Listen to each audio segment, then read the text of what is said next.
Amigos queridos, deixemo-nos envolver pela suavidade deste ambiente, por esta manhã de luz em nossas vidas, pelo prenúncio de um novo dia, carreando esperança e paz aos nossos corações, e elevarmos o nosso pensamento a Jesus, bom e amado Mestre, sentindo-te a presença, Senhor, manifestada em seu Evangelho de amor.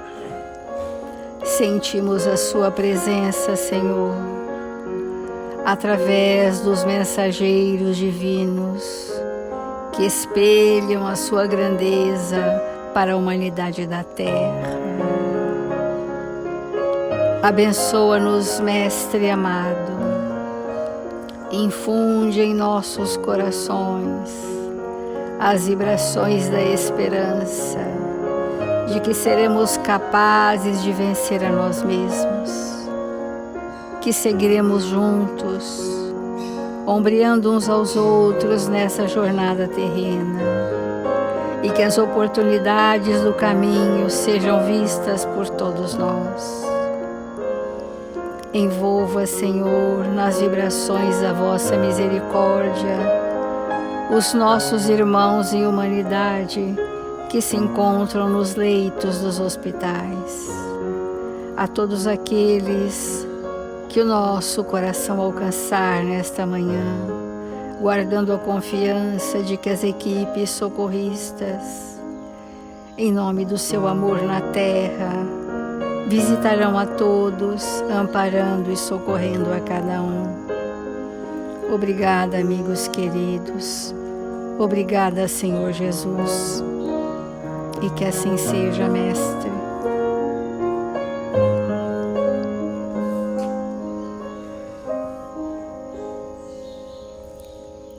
Do Evangelho segundo o Espiritismo, bem-aventurados os aflitos. E nós estamos nas causas anteriores das aflições. Há males dos quais o homem é a causa primeira nesta vida. Há outros, pelo menos na aparência, que lhe são completamente estranhos e que o parecem atingir como por fatalidade.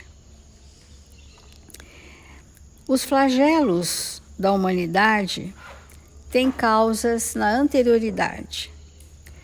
Aqueles que nascem em semelhantes condições seguramente nada fizeram nesta vida para merecer uma sorte tão triste, sem compensação, que não podiam evitar, que estão na impossibilidade de mudarem por si mesmos e que os coloca à mercê da comiseração pública.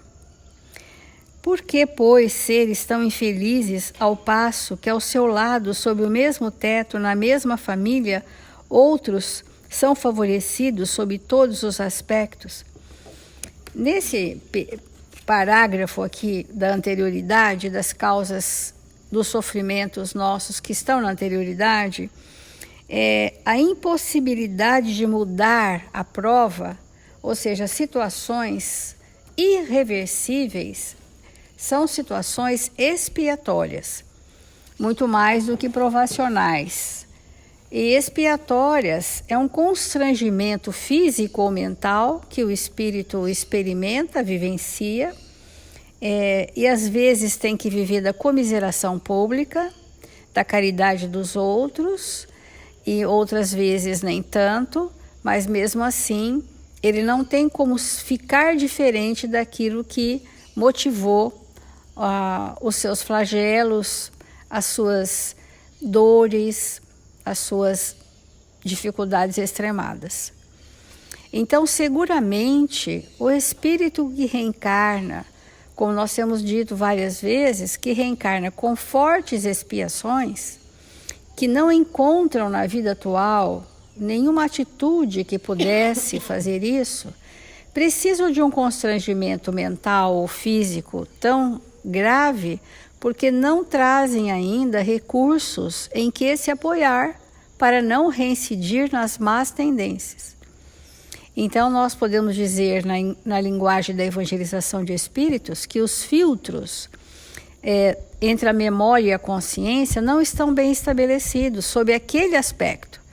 Porque sob outros aspectos, a pessoa já vem preparada, ela já vem com aquisições fortíssimas, mas na temática reencarnatória, é um aspecto do planejamento reencarnatório que ela ainda não tem onde se apoiar.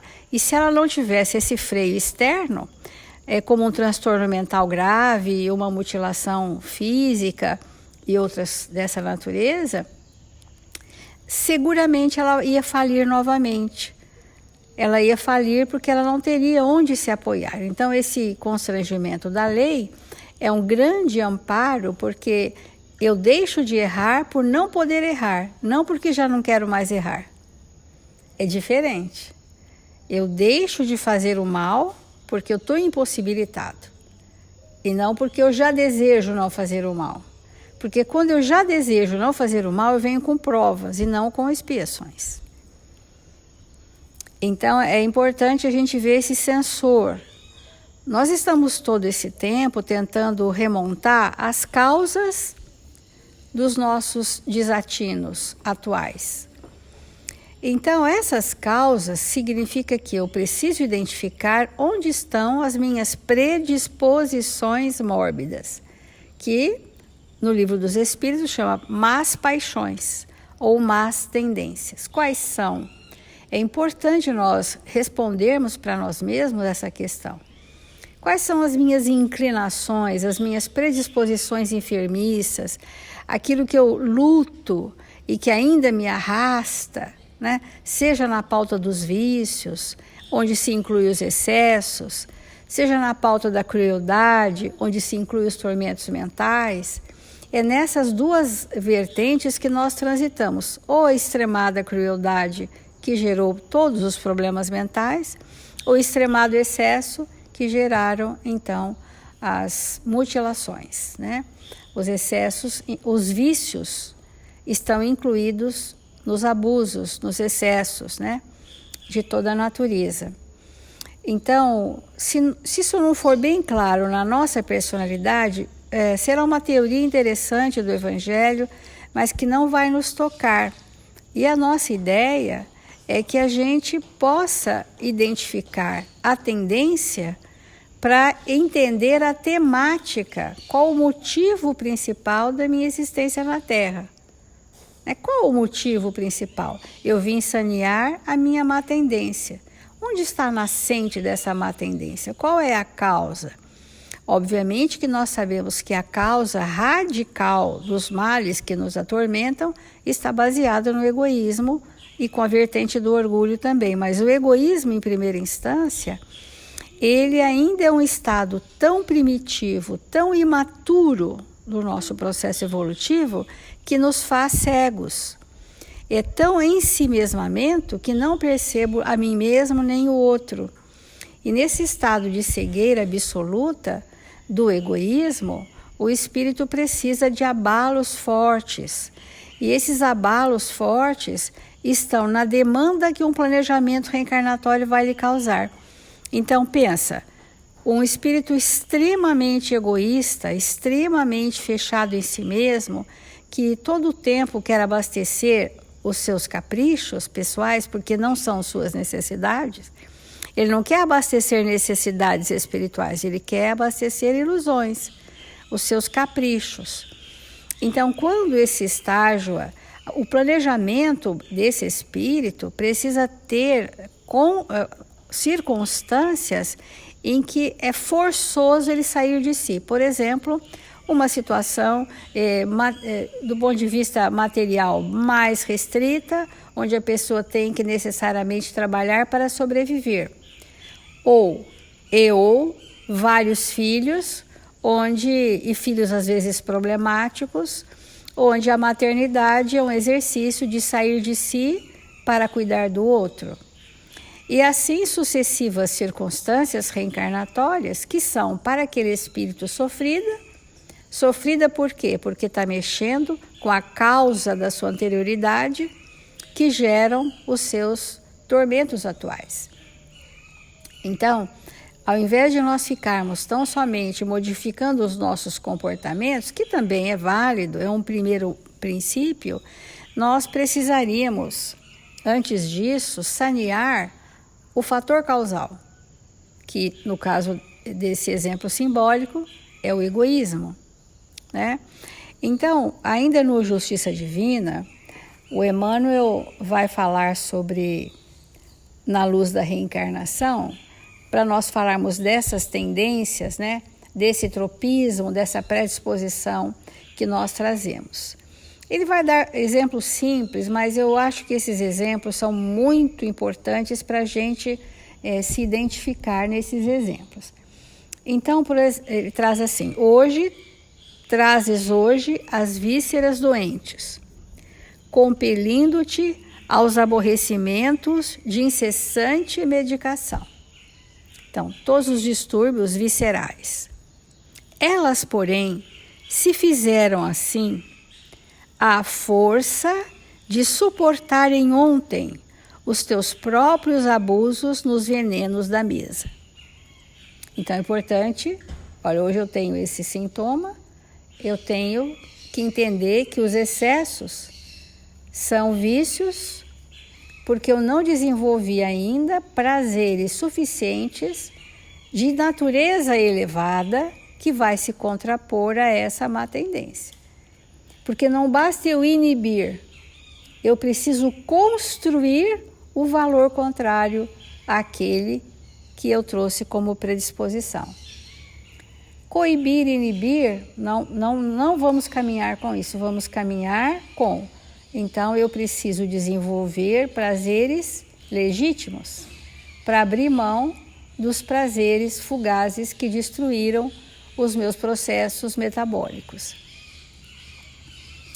Trazes hoje o corpo mutilado, porque nós estamos falando de expiações, né?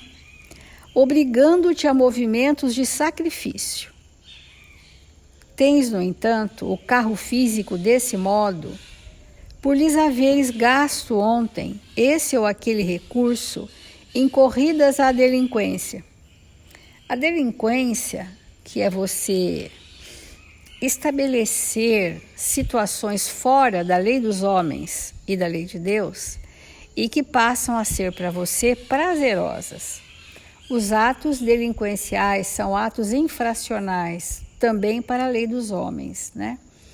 E isto gera um desgaste no perispírito em regiões dos abusos. Esse desgaste vital no perispírito, no momento da reencarnação, o espírito, a nível de perispírito, não tem força para plasmar aquele órgão. Não tem vitalidade, aquilo está ressequido energeticamente, embora o órgão esteja inteiro, porque o perispírito não tem ausência de um membro, né?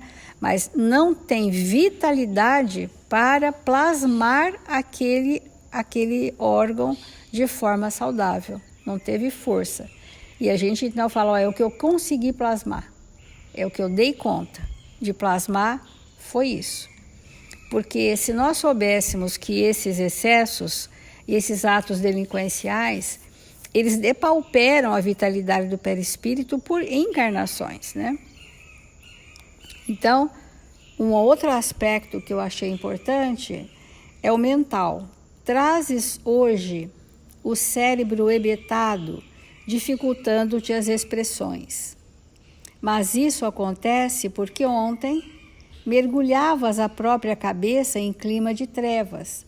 Então nós temos dito que a crueldade, nas suas inúmeras manifestações, é a causa dos tormentos mentais que nós trazemos. É a causa.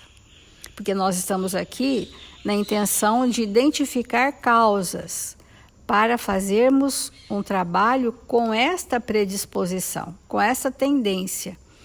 E às vezes a pessoa já passou, nós já passamos várias encarnações resolvendo essa questão da crueldade.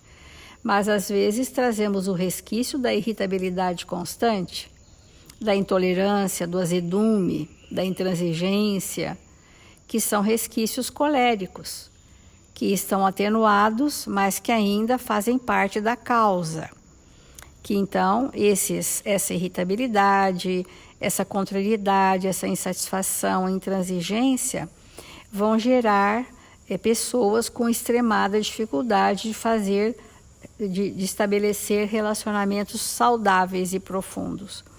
Porque não há possibilidade de nós estabelecermos relacionamentos saudáveis e profundos com esta má tendência de nos irritarmos, de intolerarmos, e com isso resvalamos pelo julgamento e pela crítica. Então, para a gente refletir para essa semana,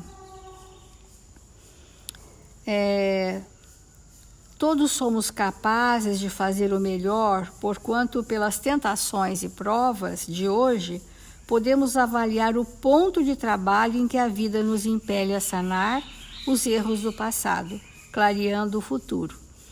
Então, todos os dias, amigos, nesse tempo que nós estivermos nesse item do Evangelho, vamos fazer esse exercício de entender mesmo as nossas tendências, más tendências, os nossos arrastamentos, onde que nós somos vulneráveis a tentações, aquilo que eu não quero fazer, mas faço ainda, aquilo que eu sei que não é um bem, mas ainda vivo. Se a gente fizer isso com bastante lucidez, nós vamos começar a entender a anterioridade que gerou o nosso planejamento reencarnatório. Então é importante esse processo de identificação para entender o planejamento.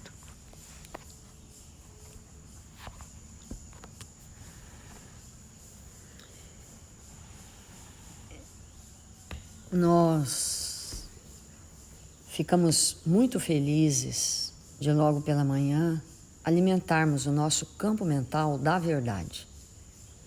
Porque quando nós procuramos nos alimentar dessa verdade, nós ficamos fortalecidos para estabelecer um viver mais coerente com o bem e com a lei. Então, eu vou fazer um comentário de Emmanuel num texto intitulado Ante o Consolador Prometido. Ele diz assim: lembremo-nos de que Jesus nos prometeu a vinda do Consolador. Anunciava, de certo, não a libertação milagrosa dos nossos compromissos perante a lei, mas sim a presença da luz, que nos facilitaria, que nos familiarizaria com a verdade. Então, o que significa isso para nós? Quando Jesus esteve conosco, não tinha como ele explicar com tanta profundidade o que a doutrina espírita nos esclarece. Então, o que Emmanuel está dizendo para nós? Que esses esclarecimentos que nós estamos tendo com relação à doutrina espírita, esses esclarecimentos, eles são fundamentais para que nós possamos nos tornar realmente espíritos mais lúcidos, compreender o que está nos acontecendo e não simplesmente irmos vivendo como se não pudéssemos compreender a existência que Deus nos concedeu. Como se nós não pudéssemos compreender todas as felizes oportunidades que recebemos para que possamos dar maior aproveitamento a essa oportunidade de estarmos aqui corporificados. Então, é a verdade, e a verdade é que todos trazemos, todos indistintamente trazemos pretéritos obscuros, certa herança de sombra que valem por dores difíceis de suportar. Olha a lucidez dessa frase, que valem por dores difíceis de suportar na aflitiva liquidação dos nossos erros.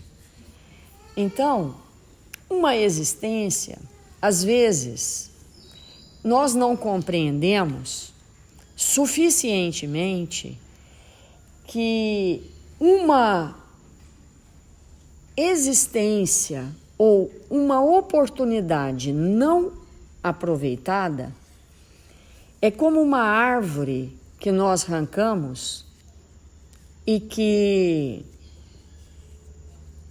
ela não volta uma vez que foi arrancada. É lógico que nós podemos plantar outra árvore, mas é outra árvore, é outro momento, são outras circunstâncias e situações. Aquilo que a gente não aproveita para resolver, para solucionar, passa. Aquela oportunidade passa. Sempre virão outras. Porque Deus, nosso Pai, nos ama. Ele sempre, sempre, para sempre vai nos oferecer novas oportunidades. Mas cada oportunidade tem as suas próprias características. Então eu gostaria de dar um entendimento sobre isso assim. Nesta existência, nós fomos convidados a estar envoltos num planejamento que foi muito bem estruturado para nós. E permanecer nesse planejamento depende de nós conhecermos a nós mesmos, como a Célia colocou, e em especial as nossas más paixões. Porque essas más paixões é que nos fazem abandonar as oportunidades redentoras que uma existência nos concede. Às vezes, a nossa má paixão é a ociosidade espiritual. Olha a importância disso. Às vezes, nós não queremos nem saber, nem ouvir falar, muito menos aproximar de qualquer conteúdo que possa despertar em nós o interesse pelo ser espiritual que somos. Porque na hora que isso despertar, nós teremos responsabilidades a assumir. E a nossa consciência não vai permitir mais que nós façamos o que nós estamos fazendo do nosso jeito. Então, o que acontece muitas vezes com existências que se perdem, que no aparentemente está tudo certo, no aparentemente está tudo certo, mas quando a cortina fecha, o espírito vai perceber que ele optou pela porta larga, que ele não quis saber de problema, ele não quis saber de relacionamentos complicados, ele não quis saber de uma esposa intolerante, ele não quis saber de um marido difícil, entre milhões de aspas, porque ele merecia coisa melhor. Muitas vezes nós falamos assim, sabe por que eu não fico com essa pessoa? Porque essa pessoa desperta em mim o que eu tenho de pior. É muito comum a gente dizer isso, né? Com essa pessoa, eu vivo irritada, eu vivo desgastado, eu vivo estressado, eu vivo Cada um de nós vai falar uma coisa. Mas, na verdade, eu não percebo que eu trago uma má tendência, uma má paixão de não querer ser incomodado. Porque se essa pessoa desperta a irritabilidade que há em mim, eu preciso curar a irritabilidade e não procurar alguém que não me irrita. Eu preciso eliminar de mim. Se essa pessoa desperta em mim a violência, eu tenho que saber que eu sou um espírito violento, eu tenho que eliminar em mim a violência. Se esse espírito, pelas suas características, desperta em mim a infidelidade, porque não me atende nisso ou naquilo, etc, etc, eu tenho que perceber que eu vim trabalhar uma questão que sem esse espírito eu não perceberia e eu não trabalharia. Então, permanecer nos nossos compromissos com aqueles espíritos que nos oferecem as melhores oportunidades é um desafio que faz parte do nosso ajuste. Porque, como nós temos falado aqui, de uma maneira geral, quando nós vamos por aí trocando pessoas, e às vezes troca até filho, né? Como que troca filho? Deixa esse relacionamento, pega outro relacionamento, que vem outros filhos, trocou os filhos, largou aqueles, pegou outros, né? Essas trocas que nós vamos fazendo, elas indubitavelmente vão nos conduzindo a nós percebermos que nós vamos sempre buscar criaturas, pessoas,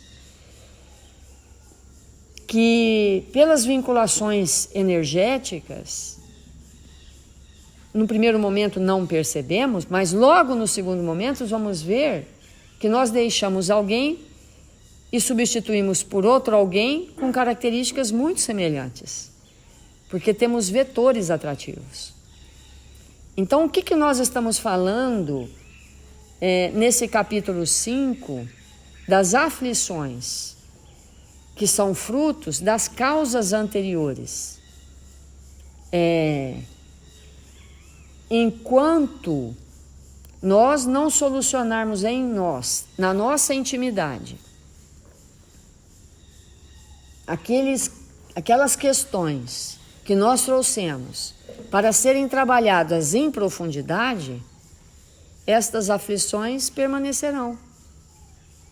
Não adianta, porque aquelas características da nossa personalidade que são contundentes,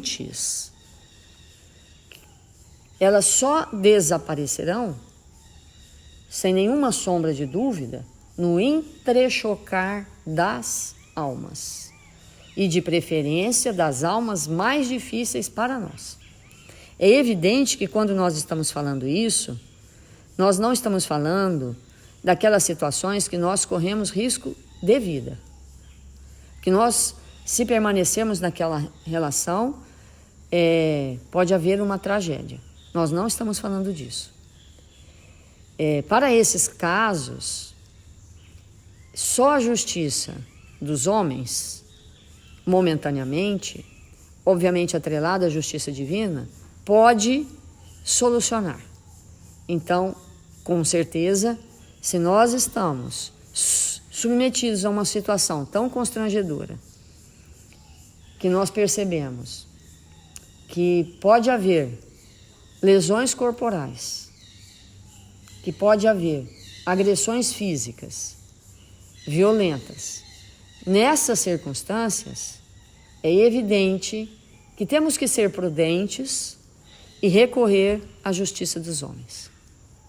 Fora disso, a justiça é de ordem divina.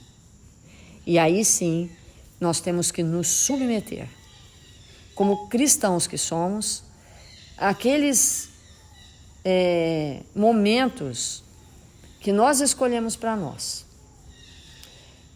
Isso não é tão simples. reconhecemos. E por que não é tão simples? Porque trazemos imaturidades. Somos espíritos muito imaturos para os valores de vida eterna. Não trouxemos, no estado evolutivo que nós estamos, em geral, valores morais suficientes para permanecermos nos compromissos que agendamos. Mas como é que nós vamos dar conta se nós não trouxemos esses valores? Como vamos dar conta? Colocamos no planejamento reencarnatório a religião, colocamos no planejamento um familiar, um amigo, uma situação que vai nos convidar a rever, a suportar, a dar mais um passo, a andar 1000 léguas, para depois andarmos mais 1000 e entrarmos no contexto do amor. Então esse é o movimento das nossas almas. Esse é o movimento das nossas almas. Quando nós não damos conta pelos valores morais que ainda não adquirimos. Então, seria muito mais inteligente que nós nos apressássemos para a conquista deles, porque isso vai nos facilitar a marcha. Então, vamos repensar, vamos confiar na misericórdia divina e permanecer nos desafios que a existência nos traz e que há de nos aprimorar e nos fazer muito melhores hoje do que fomos ontem e amanhã do que somos agora. Vamos fazer a nossa prece.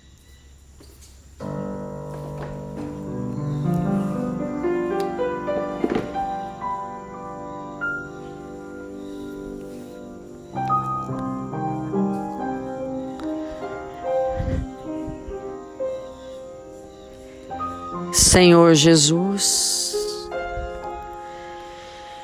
divino amigo das nossas vidas,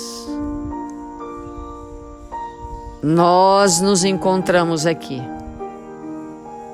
serenos, desejosos de receber nesse instante o passe espiritual. E para isso, Senhor, sabemos ser necessário